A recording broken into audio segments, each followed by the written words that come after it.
রাত হয়েছে, ঘুমাবেন। ঘুমটা যদি নবীর সুন্নাহ মতো হয়, আপনি প্রত্যেক সেকেন্ডে নেকি পাবেন ইনশাআল্লাহ।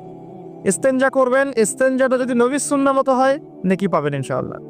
যদি আপনি খাবার খান, খাবার খাওয়াটাও যদি নবীর সুন্নাহ মতো হয়, নেকি পাবেন।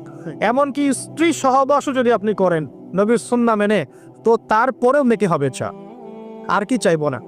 কাপড় চোপড় পরা, অজু করা, গোসল করা, ব্যবসা বাণিজ্য, চাকরি বাকরি, আমাদের প্রফেশনগুলো যেগুলো আছে, দাওয়া, দিনের কাজ করা, দুনিয়ার কাজ করা, সবকিছুই ইবাদত হবে ইনশাআল্লাহ যদি একটা সুন্নাহ আমরা মেনে চলি। সেটা হলো নবী সাল্লাল্লাহু আলাইহি ওয়াসাল্লামের আদর্শ এবং তরিকা ফলো করে।